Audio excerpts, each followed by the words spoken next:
오늘 말씀 함께 묵상하기를 원합니다. 야곱은 30여 년 전에 집에서 쫓겨나다시피 피난살이를 떠납니다.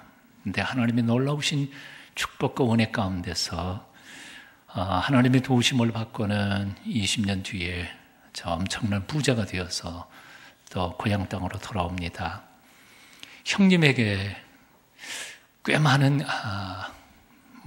뇌물을 바치고도 그래도 제법 많이 살림이 남아서 세겜 땅에서 꽤 남부럽지 않게 정착해서 살게 됩니다. 근데 정착해서 10년 된 쯤 살만할 때 문제가 터집니다.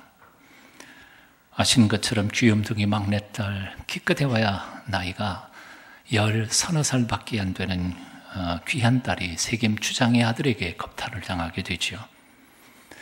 분노한 아들들이 앞뒤 가리지도 않고 칼을 들고 여러 가지 음모를 꾸면서 세겜의 젊은이들 몇 사람을 아예 도륙을 해놓고 맙니다. 그 토박이들이, 세겜 땅에 있는 토박이들이 나그네로 얹혀서 살고 있는 야곱의 부족을 그대로 남겨놓겠습니까? 복수할 날을, 기회를 기다리면서 복수의 칼을 갈고 있는 그 살벌한 분위기 속에서 야곱은 지금 절망하고 있습니다. 이젠 꼼짝없이 죽게 됐구나. 어떻게 일군 내 인생인데 여기서 이렇게 끝이 나야 한단 말인가? 곰곰이 생각해보면 우리 인생이란 참 예측하기 어렵습니다. 돈 좀 벌고 생활이 안정돼서 이제는 오순도순 살만하니까 이제 암에 걸리기도 합니다. 고생 좀 면하게 되었다 하는 순간에 사업이 부도를 맞기도 합니다. 자식들 다 출가시켜놓고 이젠 편안하게 노후를 즐기겠다. 그 순간에 결혼했던 자식들에게 문제가 펑 터지기도 합니다.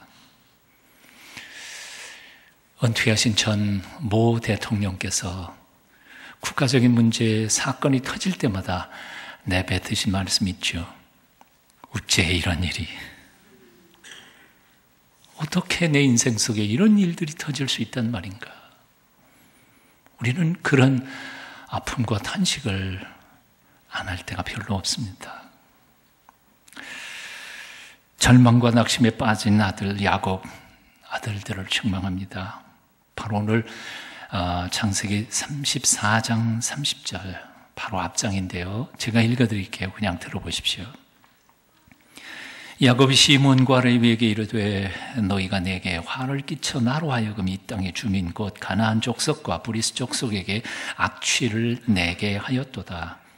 나는 수가 적은즉 그들이 모여 나를 치고 나를 죽이리니 그러면 나와 내 집이 멸망하리라. 나는 수가 적은즉 그들이 모여 나를 치고 나를 죽이리니 그러면 나와 내 집이 멸망하리라. 꼼빡 없이 죽게 됐다는 거죠. 위기를 만났을 때 사람들이 잘못 취하는 5개의 유형의 태도가 있다고 합니다. 그 첫 번째 태도는 기피형입니다.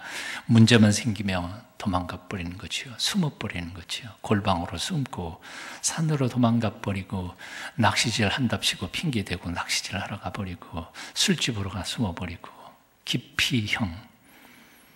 두 번째는 절망형입니다. 이젠 다 끝났다. 그리고 약 먹는 거죠.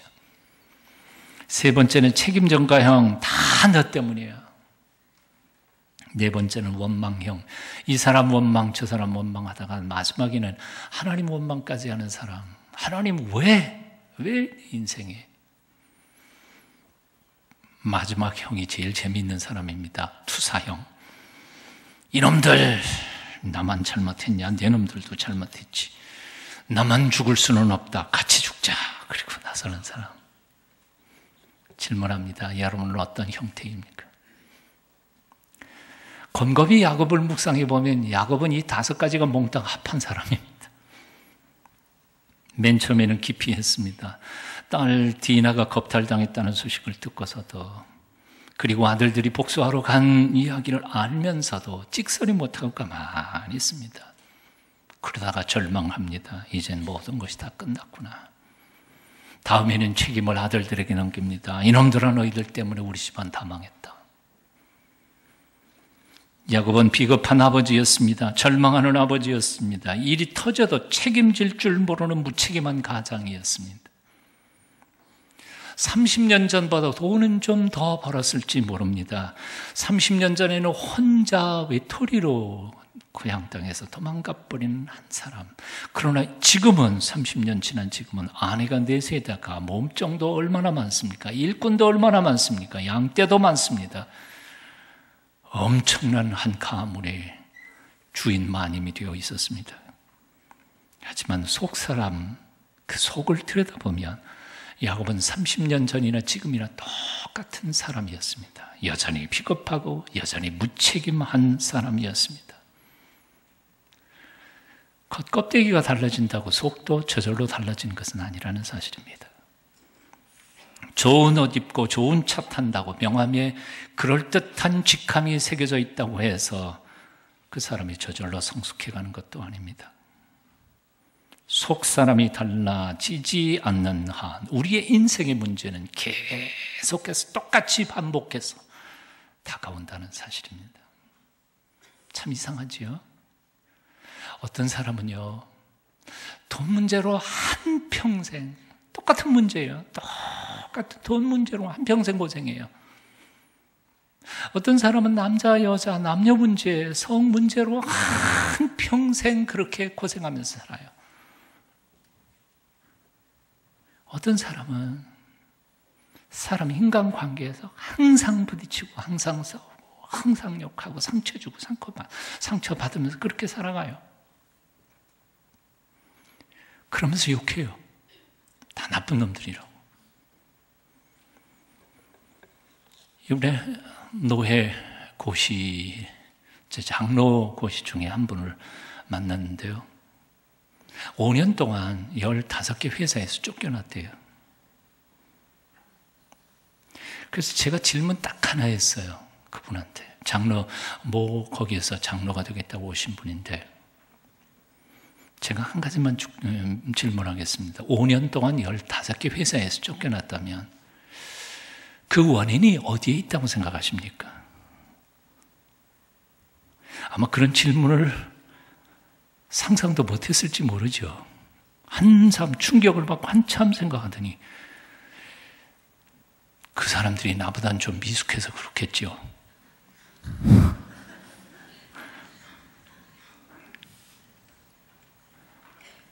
세상에 15개 회사에서 5년 동안 쫓겨나서 여전히 자기는 잘못한 게 하나도 없고 나를 쫓아낸 그놈들이 다 나쁜 놈들이고 미숙한 놈들이고, 그런 성품 가지고 어떻게 하나님의 교회에서 일꾼이 되겠습니까?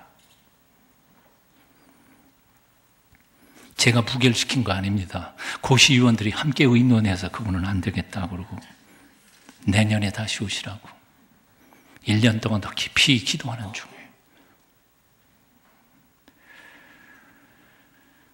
속사람이 달라지지 않는 한 문제는 계속될 것입니다.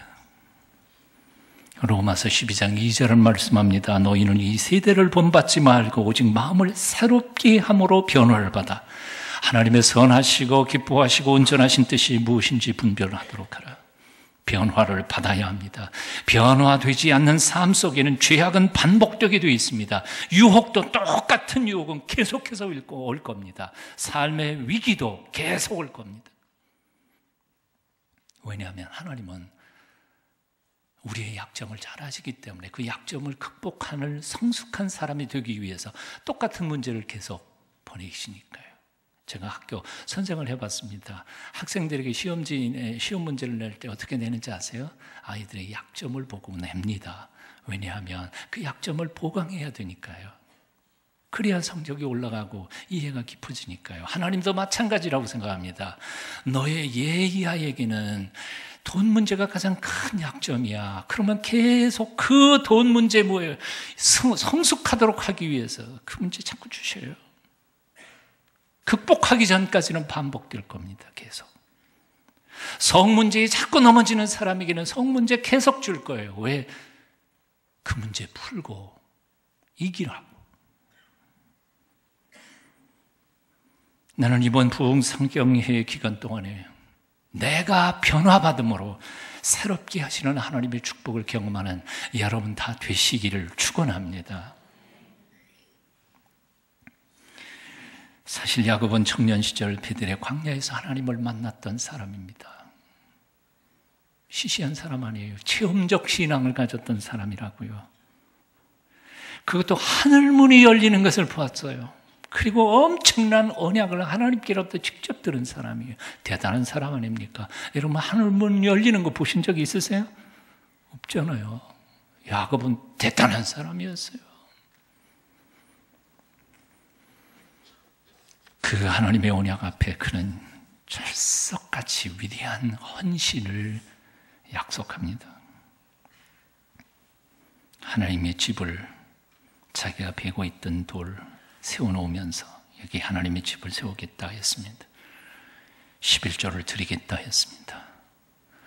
당신을 나의 하나님으로 모시면서 평생 살겠다 했습니다. 하지만 돌이켜 20년을 살펴보면 한 가지도 제대로 지킨 게 없었습니다. 사실 세겜이라고 하는, 지금 세겜에 살고 있는데 베델까지는 75리, 30km밖에 안 되는, 옛날 어르신들은 하루길 그러면 100리인데 100리도 안 되는 40km도 안 되는 그 짧은 거리, 20년 동안 하란에서 살다가 고향 땅으로 돌아오면서 세겜에서 하루길도 안 되는 그 땅에 20년 전 떠나던 그 자리에 하나님 앞에서 그 놀라운 축복과 은혜를 받고 하나님 앞에 서약한 그 거룩한 장소에 지난 10년 동안 단 한 번도 가본 적이 없는 사람. 성경이 없으니까 안 간 거죠. 한 번도 가본 적이 없는 사람. 하나님과 약속했던 것을 지키지 않은 사람.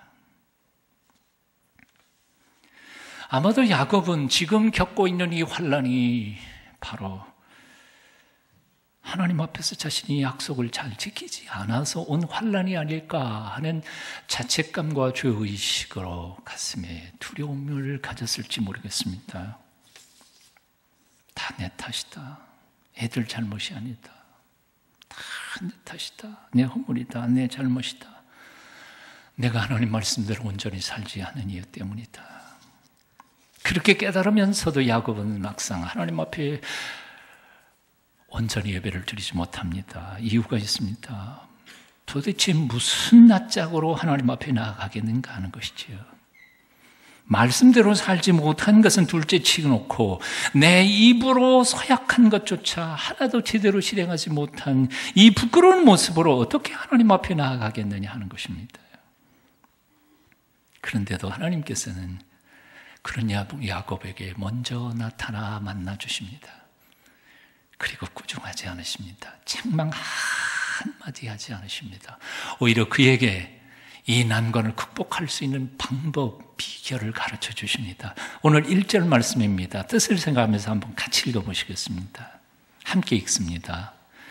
하나님이 야곱에게 이르시되 일어나 베델로 올라가서 거기 거주하며 내가 네 형에서의 낯을 피하여 도망하던 때에 내게 나타났던 하나님께 거기서 제단을 쌓으라 하신지라. 야고보 선생은 이런 하나님, 30년 동안을 배신했던 이 야곱을 아무런 꾸중 한마디 없이 오히려 그를 구원하시고 환난을 피할 길을 열어주시는 이 야곱, 그 하나님에 대하여 이렇게 표현하고 있습니다. 모든 사람에게 후히 주시고 꾸짖지 아니하시는 하나님. 한번 따라해 보실래요? 모든 사람에게 후히 주시고 꾸짖지 아니하시는 하나님. 세상에 우리 애비애미들을 가만히 생각해 보면 후한 것 같아요. 내 생각에 보면 그래도 제법 자식에게는 후하게 주는 것 같지만 곰곰이 생각해 보면 그렇게 후하지 않다는 느낌을 가질 때가 가끔 있습니다. 저도 우리 집사람도 학교 선생 출신이거든요. 예. 제가 학교 선생할 때요, 아무리 이해를 잘 못하는 아이라 할지라도 10번이면 10번 똑같은 말을 반복해서 잘 가르쳐 줄 수 있었습니다. 그렇게 좋은 선생이었거든요. 설명을 잘해서 못 알아들어? 그래, 알았다. 두 번째 설명해 주마. 또 해서 못 알아들어. 그래, 3번 해줄게. 10번까지도 할 수 있어요. 왜? 그게 밥벌이일 뿐만 아니라 나의 소명이니까요. 그게 선생이 할 일 아니에요? 그런데요, 우리 딸내미들 어렸을 때 뭘 가르치는데, 물론 자주 있는 일은 아닙니다만, 3번 가르치고 난 다음에 그래도 이해 못할 때에는 마음속으로 막 불이 올라옵니다. 누굴 닮아가지고 이렇게 이해를 못해. 야, 난 너 못 가르치겠다. 네 엄마한테 가서 배워라. 참, 이렇게 속이 좁아요. 아버지 어머니가 다 그렇게 후할 것 같은데 후하지가 않더라고요. 지난 세월 동안 가만히 생각해 보니까 너무 급하고 너무 빨리 짜증내고 너무 화를 빨리 내고, 그런데 우리 하나님은 그런 하나님이 아니시라는 거예요. 모든 사람에게 후히 주시고 꾸짖지 아니하시는 하나님, 이 하나님을 믿으세요? 사랑하는 여러분, 혹시 야곱처럼 오늘 이 시간에 이해할 수 없는 환난과 역경 가운데 오늘 예배에 참석하신 분이 있으십니까? 어떻게 내 인생에 이런 일이 일어날 수 있단 말인가? 찢어지는 가슴으로 하나님 앞에 예배하러 나오신 분이 혹 있으십니까? 지난날 내가 잘못한 것 생각이 나면서 그래서 하나님이 내게 벌을 주고 계시는지도 모르겠다 하는 죄책감과 죄의식 때문에 예배하고 계시는 분이 혹 있으십니까? 그렇더라도 걱정하지 마십시오. 너무 자책하지 마십시오. 하나님은 우리 육신의 아버지 어머니보다 훨씬 더 가슴이 넓으신 분이십니다. 훨씬 더 용서하기에 풍성하신, 긍휼이 풍성하신 아버지이십니다. 끝까지 참아주실 수 있는 분이시고 나의 허물과 잘못까지도 다 바로 잡아주실 수 있는 전능하신 아버지이십니다. 믿으십니까? 그분 앞에 그냥 나가십시오. 십자가 앞에 도우심을 구하십시오. 주께서 고쳐주실 것입니다. 새롭게 하실 것입니다. 야고보서 1장에 나오는 야고보 선생의 말은 이런 것입니다. 너희 중에 누구든지 지혜가 부족하거든 모든 사람에게 후히 주시고 꾸짖지 아니하시는 하나님께 구하라. 그리하면 주시리라. 그리하면 주시리라. 절망 속에 빠져있는 야곱에게 하나님은 3마디 아주 중요한 말씀을 하십니다. 첫 번째, 일어나라고 말씀하십니다. 일어나라. 절망에 빠진 사람은 그 자리에서 일어나라는 말입니다. 나를 낭만케 하는 현실에서 자리를 박차고 일어서라는 겁니다. 나를 두렵게 하고 불안하게 하는 이 불신앙의 자리에서 떨치고 일어나라는 겁니다. 사실 세상에서 가장 꼴보기 좋지 않은 게 바로 실패한 바닥에서 뭉기고 있는 모습입니다. 그런 자녀의 모습을 보는 부모님의 가슴은 찢어질 것 같습니다. 맥이 풀리죠. 용기를 잃고 바닥에서 뭉개면서 다시 일어설 용기를 가지지 못하는 자식 얼굴을 보면서 얼마나 가슴이 아프겠습니까? 일어서십시오. 절망하고 낙심하던 그 자리에서 떨치고 일어나서 하나님의 놀라우신 영광의 그 뜻을 이루어내기 위하여 다시 한번 결단하고 뛰어보십시오. 대개 우리가 고민할 때 다람쥐 쳇바퀴 돌리듯 한다고 표현하지 않아요? 여러분 고민할 때 그렇죠. 이렇게 고민하고 요 고민하고 그 다음 고민하고 이렇게 한참 고민하다가 보면 원점으로 돌아왔죠. 그래서 하루 종일 고민하면 이게 몇 박 뺑뺑뺑뺑 도는 거예요. 머리가 아파요. 미칠 것 같잖아요. 전혀 여러분 안 그런 것 같으네요. 나는 그렇던데. 깨야 돼요. 깨버려야 돼요. 거기서 탈출해야 돼요. 오니제이 젤린스키라고 하는 사람이 느리게 사는 즐거움이라고 하는 책 속에 이런 말이 나옵니다. 우리가 하는 걱정거리의 40%는 절대 일어나지 않을 사건들이고 30%는 이미 일어난 사건들이고 22%는 별로 중요하지 않은 사소한 사건들이다. 그리고 4%는 우리가 아무리 발버둥치고 노력해도 바꿀 수 없는 일들이다. 그래서 나머지 4%만이 우리가 뭔가를 할 수 있는 일이다. 즉 다시 말하면 96%의 걱정거리는 우리가 걱정할 필요도 없고 걱정해봐야 아무 소용이 없는 쓸데없는 일이다. 이해가 되세요? 예, 96%는요 걱정할 필요가 없는 것들이고요 해봐야 아무런 도움이 안 되는 것이다. 왜 걱정하세요? 걱정하는 자리에서 툭툭 털고 일어나서요 이제 하나님의 영광을 위해서 멋지게 한번 살아보기로 결단하는 이 시간 되시기를 축원합니다. 미 해병대의 체스티 플로라고 하는 장군, 전쟁통에 부하 장교가 와서 급하게 보고를 올립니다. 장군님, 우리는 적군에게 완전히 포위이 됐습니다. 우리는 완전히 고립됐습니다. 우리는 나갈 길이 없습니다. 그러자 밑에 부하 장군들을, 부하 직원, 군사들을 다 불러놓고는 이렇게 말했다고 합니다. 우리는 완전히 포위됐다. 덕분에 문제는 아주 간단해졌다. 우리는 모든 방향으로 공격할 수 있게 되었다. 별로 도움을 안 받으시네. 얼마나 멋진 말이에요. 그리고 긍정적이에요. 이런 장군을 함락 못 시킬 거예요. 멋있는 말을 한번 따라해 봤으면 좋겠어요. 한번 따라해 보겠습니다. 우리는 완전히 포위되었다. 덕분에 문제는 간단해졌다. 우리는 모든 방향으로 공격할 수 있다.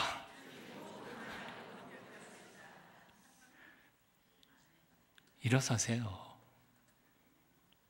절망의 자리에서 뭉기고 앉아있지 말란 말이에요. 여호수아 7장 10절 여호와께서 여호수아에게 이르시되 일어나라 어찌하여 이렇게 엎드려 있느냐. 이사야 60장 1절 일어나라 빛을 발하라. 누가복음 7장 14절 청년아 내가 네게 말하노니 일어나라. 누가복음 8장 54절 아이야 일어나라. 하나님이 우리를 보고 지금도 일어나라고 말씀하십니다. 일어나셔야 돼요.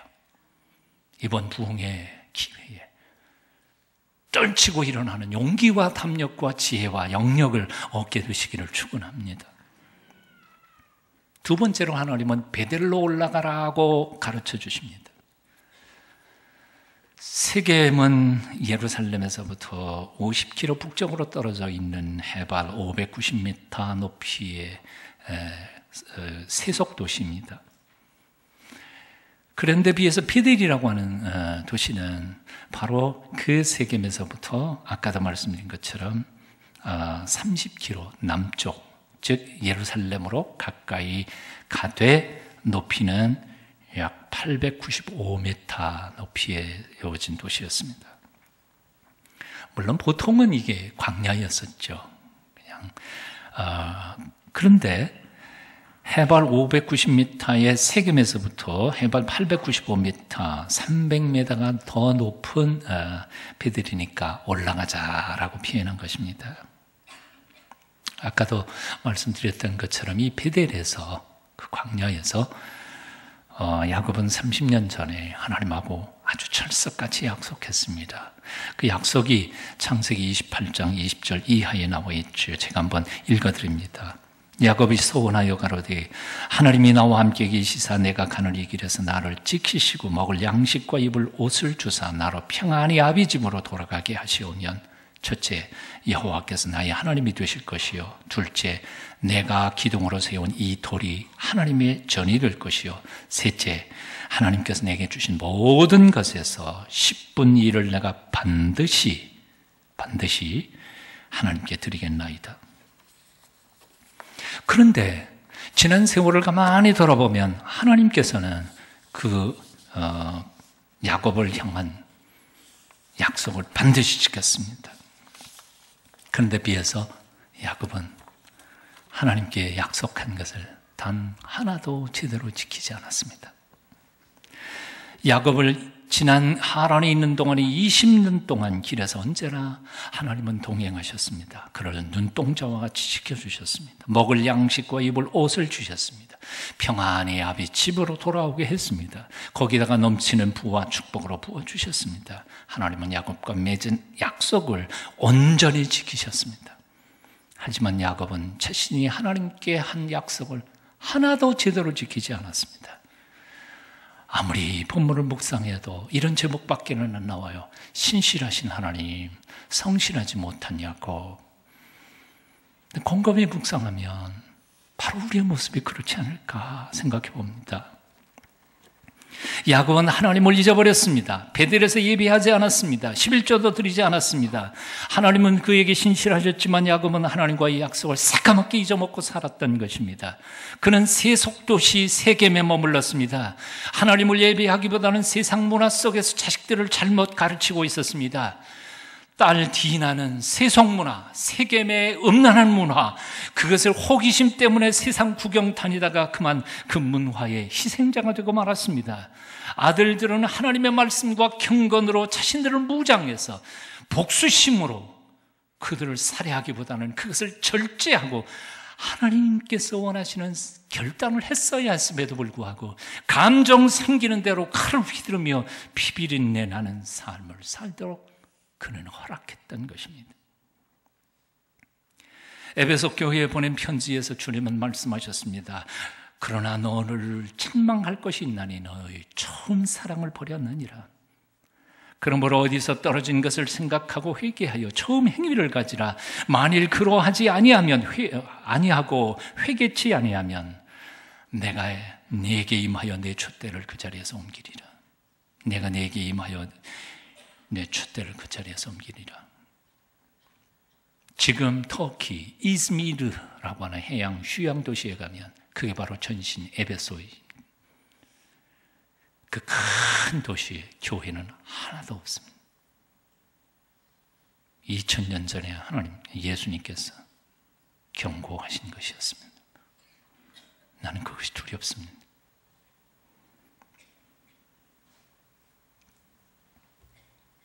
베델로 올라가라 하는 말은 첫사랑을 회복하라는 말입니다. 옛날 받았던 은혜의 시절을 기억하라는 것입니다. 다시 일어나 그 베델에서 하나님을 만나라는 것, 그리고 믿음을 회복하라는 것입니다. 사랑하는 여러분이요, 지금 여러분의 믿음의 현주소는 어떻습니까? 정말 하나님께 약속한 그대로 지금 살아가고 계십니까? 다시 한번 하나님 앞에 자신의 삶을 돌이켜보시기를 축원합니다. 이번에 열심을 회복하고 첫사랑을 회복하게 되시기를 축원합니다. 첫사랑을 회복하면 문제는 다 풀리게 될 것입니다.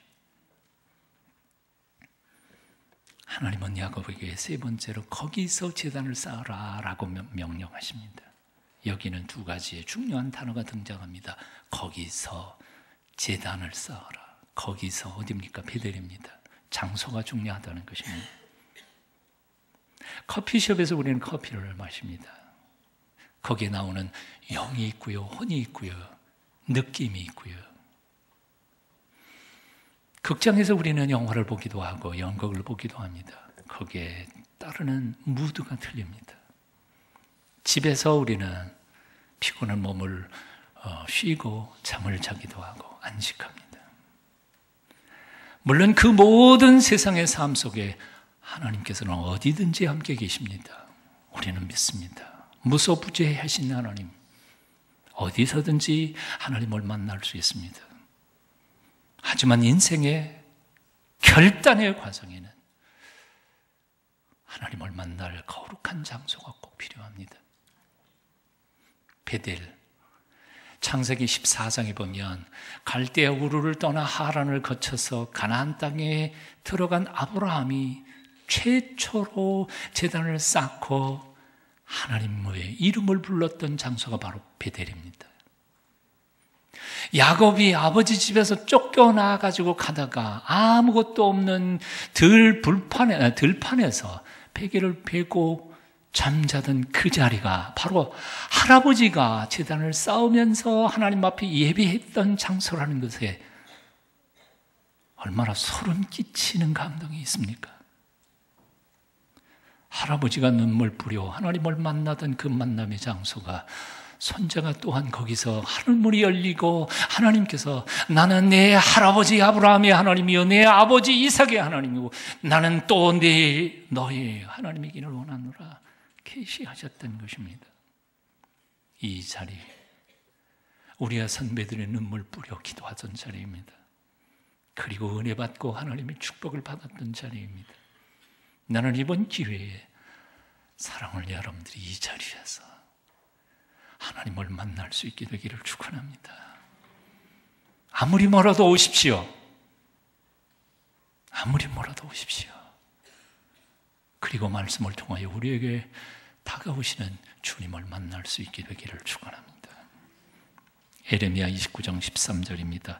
너희가 온 마음으로 나를 구하면 나를 찾을 것이요 나를 만나리라. 따라해 보시겠습니다. 너희가 온 마음으로 나를 구하면 나를 찾을 것이요 나를 만나리라. 기도하겠습니다. 베델로 올라가라 하신 주님, 당신의 집에서 당신을 온전히 만나기를 갈망합니다.